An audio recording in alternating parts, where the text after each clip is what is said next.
अस्सलाम वालेकुम नाज़रीन, ताज़ा खबर में आप सबका खैर मकदम है। मैं हूं हबीब उमर। आइए सबसे पहले नजर डालते हैं आज की अहम हेडलाइंस पर।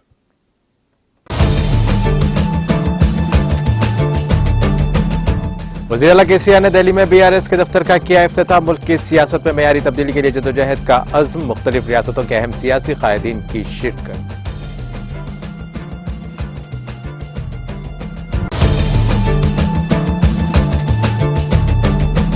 दिल्ली में बीआरएस के दफ्तर के इफ्तिताह के मौके पर रियासती वजीर केटीआर की मुबारकबाद। कहा, कौमी मफाद के लिए वज़ीर आला का ये नया सियासी कदम।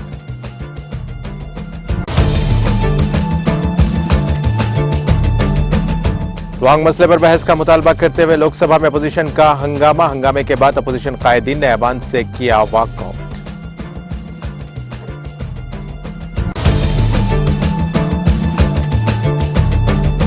चीनी दरअंदाजी के मामले पर बहस का मुतालबे पर राज्यसभा में अपोजिशन का हंगामा। इजाजत न मिलने के खिलाफ एहतजाज करते हुए ऐवान से किया वॉकआउट।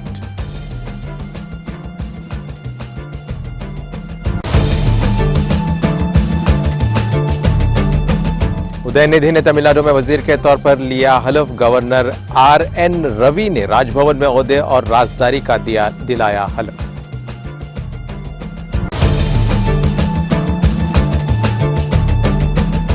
मरकजी हुकूमत अपोजिशन को एतमाद में लेकर बातचीत करे। भारत जोड़ो यात्रा के दौरान सचिन पायलट का मीडिया से खिताब।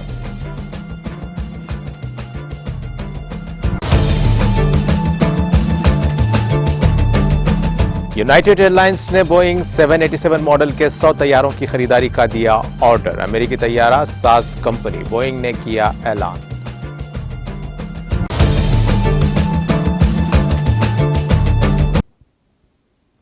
और अब पेश है खबरों की तफसील।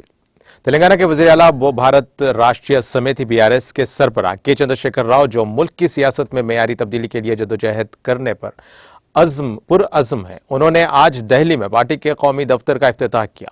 उन्होंने इस मौके पर पार्टी के कौमी परचम की नकाब कुशाई की। बीआरएस पार्टी दफ्तर के इफ्तिताही प्रोग्राम में समाजवादी पार्टी के लीडर और यूपी के साबिक वज़ीर आला अखिलेश यादव और जेडीएस लीडर और कर्नाटक के साबिक वज़ीर आला कुमारस्वामी और तमिलनाडु से विदोथलाई चिरोताइगल कच्ची पार्टी के एमपी और चिदम्बरम और हुक्मरान पार्टी बीआरएस के रियासती वज़रा, रुकने पार्लियामान, अरकान कानून साज कौंसिल, अरकान असेंबली और दीगर ने शिरकत की।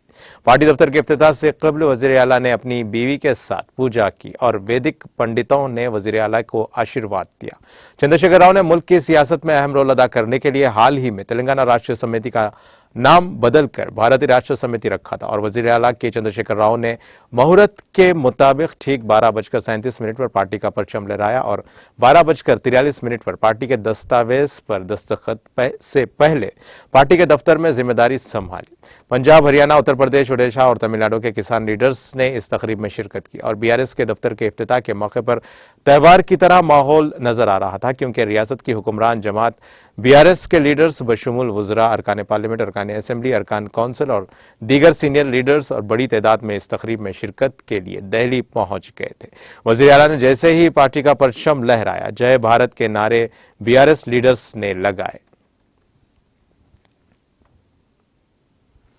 भारतीय राष्ट्रीय समिति बीआरएस के कारगुजार सदर तारक रामाराव नई दिल्ली में पार्टी के कौमी दफ्तर की इफ्तिताही तकरीब में शिरकत नहीं कर सके, क्योंकि उनके प्रोग्राम पहले ही से हैदराबाद में तय थे। उन्होंने तरक्की के रास्ते पर बीआरएस के आगे बढ़ने पर मुबारकबाद पेश की। उन्होंने कहा कि बीआरएस मुल्क में अवामी फलाही और तरक्याती पॉलिसीज को मुतारुफ करेगी और कौमी मफाद के लिए वज़ीर आला का यह नया सियासी कदम है। उन्होंने इस मौके पर पार्टी कैडर को मुबारकबाद दी। उन्होंने कहा कि वज़ीर आला के चंद्रशेखर राव, जिन्होंने रियासत तेलंगाना को हासिल किया है और उसे तरक्की की राह पर गामजन कर रहे हैं, मुल्क में मयारी तब्दीली के लिए कौमी सियासत में कदम रख रहे हैं। उन्होंने कहा कि उस वक्त उन्होंने अलहदा रियासत के लिए इनकलाबी रास्ता इख्तियार किया था, लेकिन आज चंद्रशेखर राव मुल्क की खातिर एक नया सियासी रास्ता शुरू कर रहे हैं। उन्होंने इंकशाफ किया कि वो वज़ीर आला की इजाज़त से ही हैदराबाद में थे, जहां उन्होंने सरमायाकारी के 2 अहम इजलासों में शिरकत की। कांग्रेस समेत अपोजिशन जमातों ने तवांग तसादुम पर बहस का मुतालबा करते हुए बुध को दूसरे दिन भी हंगामा किया और ऐवान से वॉकआउट किया। जैसे ही ऐवान का इजलास शुरू हुआ, अपोजिशन जमातों बशमूल कांग्रेस डीएमके ने तवांग तसादुम पर तफसीली बहस का मुतालबा करना शुरू कर दिया।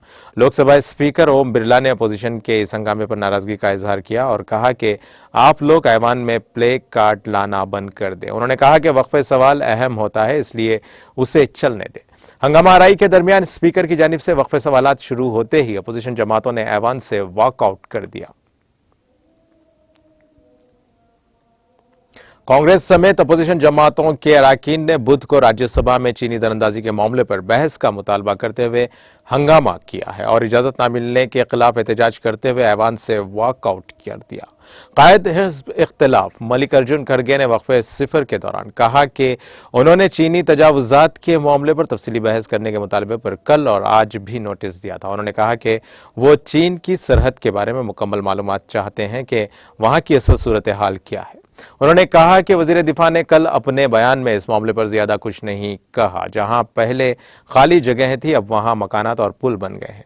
खड़गे ने कहा कि वो मुल्क के लिए काम कर रहे हैं, हम फौज के साथ हैं। इस दौरान Congress, nationalist Congress party, Shiv Sena, Janata Dal you, राष्ट्रीय जनता दल, तृणमूल कांग्रेस और बाएं बाजू की जमातों के अरकान अपनी अपनी नशिस्तों के नजदीक खड़े हो गए। बाद में उन्होंने शोरगुल करना शुरू कर दिया। इस दौरान डिप्टी स्पीकर हरिवंश ने 0 आवर कार्रवाई शुरू कर दी। उन्होंने कहा कि कल कायद हिज़्ब इख्तिलाफ बोलना चाहते थे, उन्हें उसकी इजाजत दी गई है। उन्होंने पूरा नोटिस पढ़ा है, जो अरकान बोलना चाहते थे वो बोले हैं। उन्होंने कहा कि वजीर दिफा के बयान पर बहस के हवाले से वो पहले ही से अपोजिशन वाजे कर चुके हैं और हंगामा आराई के दौरान ही वक्फे सिफर की कार्रवाई जारी है। अपोजिशन जमातों के अरकान ने बहस की इजाजत न देने पर 11:20 पर ऐवान से वॉकआउट कर दिया। कुछ देर बाद तृणमूल कांग्रेस के कुछ अरकान ऐवान में वापस आ गए। तमिलनाडु के वजीर आला और हुक्मरान डीएमके के सदर एम.के. स्टालिन के बेटे उदयनिधि स्टालिन ने बुध को रियासती काबीना में वजीर के तौर पर हलफ लिया। Governor RN. रवि ने राजभवन में मुनाकिदा एक मुख्तसर तकरीब में 45 साला स्टालिन को ओहदे और राजदारी का हलफ दिलाया। स्टालिन चेपॉक थ्रोवालकेनी हल्के से एमएलए हैं और राजभवन के दरबार हॉल में मुनाकिदा हल्फ बर्दारी तकरीब में वज़ीर आला एम.के. स्टालिन, उनके काबीना के साथी और पार्टी के सीनियर लीडर मौजूद थे। वजीर के तौर पर हल्फ लेने के बाद गवर्नर और वज़ीर आला से मुसाफहा करने के बाद मिस्टर उदयनिधि का सीनियर वज़रा ने इस्तकबाल किया। उदयनिधि ने उसके बाद अपने दादा अनजहानी वज़ीर आला और डीएमके के सरपरस्त एम करुणानिधि की यादगार पर और मरीना बीच फ्रंट पर डीएमके के बानी और बहरिया का द्राविड़ लीडर सीएन अन्ना द्वारी के यादगार पर खराज अकीदत पेश किया। इसके बाद वो रियासती सेक्रेटरीट गया और नौजवानों की बहबूद और खेलों की तरक्की और खुसूसी प्रोग्राम के निफाज के वजीर का चार्ज संभाला। राजस्थान के साबिक वजीर, नायब वजीर और कांग्रेस के लीडर सचिन पायलट ने कहा कि मरकजी हुकूमत को अपोजिशन को एतमाद में लेकर हिंद चीन सरहदी तनाज़े पर बातचीत करनी चाहिए।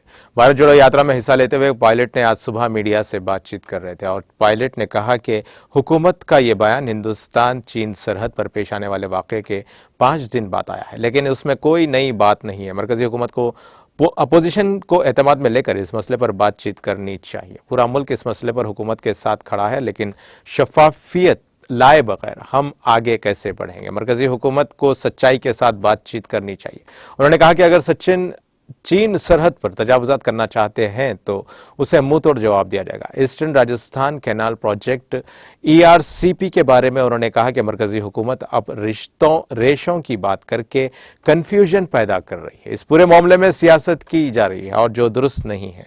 उन्होंने इस मामले में बरवक्त कुछ नहीं कहा, जबकि वज़ीर आज़म नरेंद्र मोदी 2 बार राजस्थान आकर अहद कर चुके हैं। अब रेशों की बात करके मरकजी हुकूमत मामलात को फंसा रही है, इसे अपने बयान पर कायम रहना चाहिए। पायलट ने कहा कि राहुल गांधी की भारत जोड़ो यात्रा में बहुत ज्यादा भीड़ जमा हो रही है। इस दौरे के जरिए मिस्टर राहुल गांधी के जरिए उठाए गए मसाइल को मुल्क और रियासत के अवाम कबूल कर रहे हैं। कांग्रेस के लीडर राहुल गांधी की क़यादत में निकाली जा रही भारत जोड़ो यात्रा राजस्थान में 10वें दिन आज सुबह सवाई माधोपुर जिले के भाड़ोती से शुरू हुई। बुध को भी वजीर आला अशोक गहलोत, साबिक़ नायब वजीर आला सचिन पायलट, कई वुज़रा और एमएलए और पार्टी ओहदेदार मिस्टर राहुल गांधी के साथ यात्रा में चल रहे हैं। भारत जोड़ो यात्रा में मुख्तलिफ तबक़ात और इलाकों के लोग शामिल हो रहे हैं और आज रिजर्व बैंक के साबिक़ governor doctor N Raghuram Rajan भी इस यात्रा में शामिल हुए। इस दौरान डॉक्टर राजन ने मिस्टर राहुल गांधी के साथ चले और इक़्तिसादी मसाइल वगैरह पर तबादले ख्याल किया। यात्रा में लोगों की भीड़ जमा हुई और उसके लिए लोगों में काफ़ी जोश व खरोश देखा जा रहा है। यात्रा 10 बजे बामनवास के बाड़श्यामपुरा टोंड पहुंचेगी और वहां दोपहर का आराम होगा। इसके बाद ये यात्रा दोपहर 3:30 बजे से दोबारा शुरू होगी, जो शाम 6:30 बजे दौसा जिले में दाखिल होगी और लालसोट के बिगड़ी गांव चौक पहुंचेगी, जहां मिस्टर राहुल गांधी नुक्कड़ सभा करेंगे। इसके बाद यात्रा लालसोट के नजदीक बेलोना कलां के रात का आराम करेगी। जम्मू कश्मीर के राजौरी जिले के मरदाद गांव में मुश्तबा अफराद की नकलो हरकत के बाद सिक्योरिटी फोर्सेस ने बड़े पैमाने पर जंगजू मुखालिफ ऑपरेशन शुरू कर दिया है। मालूम हुआ है कि फौज, पुलिस और सीआरपीएफ ने मुश्तरका तौर पर एक वसी इलाके को सील करके फरार होने के सभी रास्तों पर पहरे बिठा दिए।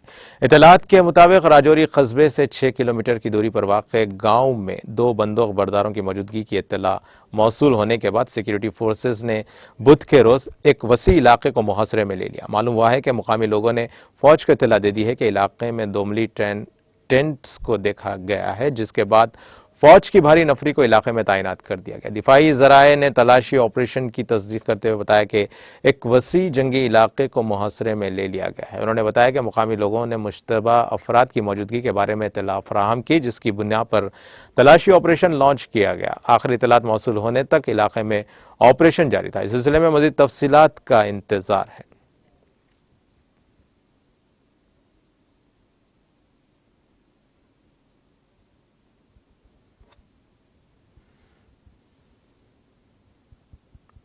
अमेरिकी तैयारासाज कंपनी बोइंग ने ऐलान किया है कि यूनाइटेड एयरलाइंस ने 787 तैयारों की खरीदारी का बड़ा ऑर्डर दे दिया है। कंपनी के मुताबिक यूनाइटेड एयरलाइंस ने 100 तैयारों का ऑर्डर दिया है और उसके पास 100 मजीद खरीदने का मुतबादिल है। कंपनी ने कहा है कि बोइंग की तारीख में 787 ड्रीम लाइन्स तैयारे खरीदने का यह सबसे बड़ा सौदा है। यूनाइटेड एयरलाइंस 737 मैक्स जेट तैयारे भी 100 खरीद रही हैं, जिसमें से 44 मौजूदा इख्तियारात का इस्तेमाल कर रही हैं और 56 नए ऑर्डर दे रही हैं। कंपनी ने बताया कि बोइंग जेट तैयारों के लिए एयरलाइन के मौजूदा ऑर्डर्स 530 से ज्यादा हो गए हैं, जिनमें 430 से ज्यादा 737 मैक्स हवाई जहाज भी शामिल है। बोइंग कमर्शियल हवाई जहाज के सदर और सीईओ स्टैन डिल ने कहा कि यह सरमायाकारी यूनाइटेड को अपने बेड़े में मुस्तकबिल के 737 मैक्स और 787 हवाई जहाज़ों को शामिल करके अपने बेड़े की जदीदकारी और आलमी तरक्की की हिकमत अमली को तेज करने में मदद देगी।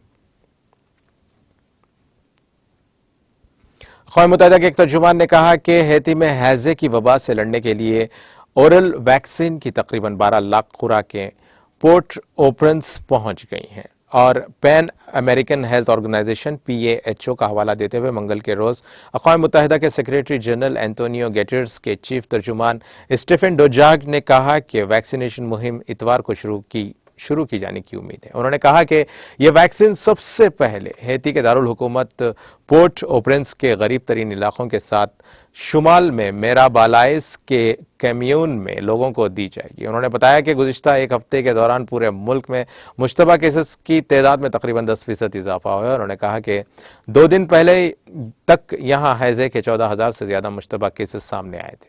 उन्होंने कहा कि पोर्ट ओ प्रिंस अब भी सबसे ज़्यादा मुतासरा इलाका है, लेकिन बदकिस्मती से दीगर मुकामात पर भी तस्दीक शुदा केसेस बढ़ रहे हैं। उन्होंने कहा कि इस बीमारी के खिलाफ लड़ाई में हैती की हुकूमत ताउन कर रही है।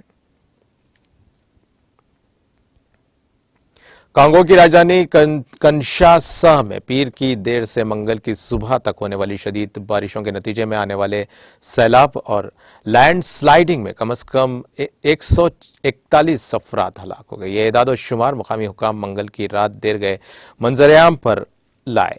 कंशासा की सूबाई वजारत सेहत आमा के एक बयान के मुताबिक शदीद बारिशों से 141 अफराद हलाक हुए, जबकि 38,787 घर ज़ेरे आब आ गए। वहीं तकरीबन 280 मकानात गिर गए हैं।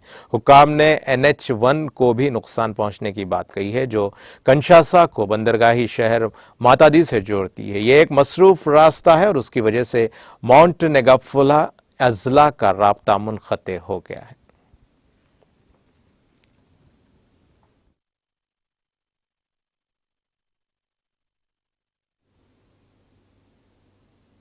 और अब आइए आखिर में डालते हैं हेडलाइंस पर एक और नजर।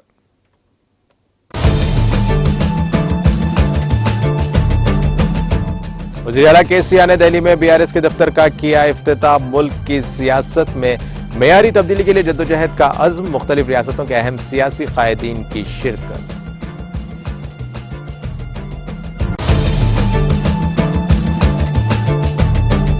दिल्ली में BRS के दफ्तर के इफ्तिताह के मौके पर रियासती वजीर KTR की मुबारकबाद। कहा, कौमी मफाद के लिए वज़ीर आला का ये नया सियासी कदम है।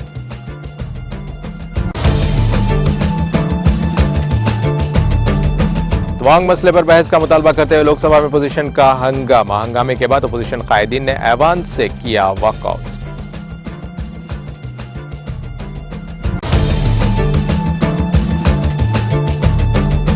चीनी दरअंदाजी के मामले पर बहस का मुतालबे पर राज्यसभा में अपोजिशन का हंगामा। इजाजत न मिलने के खिलाफ एहतजाज करते हुए ऐवान से किया वॉकआउट।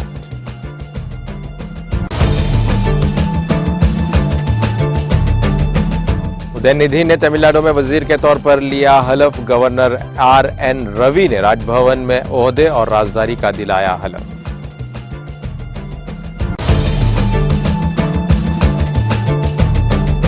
मरकजी हुकूमत अपोजिशन को एतमाद में लेकर बातचीत करे। भारत जोड़ो यात्रा के दौरान सचिन पायलट का मीडिया से खिताब।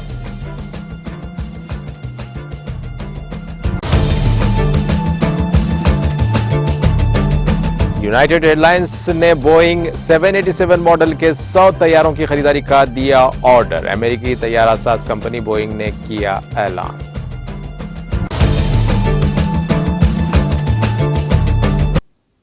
और इसी के साथ नाज़रीन, ताज़ा खबर का सिलसिला यहीं खत्म होता है। ताज़ा खबरों के लिए देखते रहें TTV और अब मुझे दें इजाज़त। अल्लाह हाफिज़।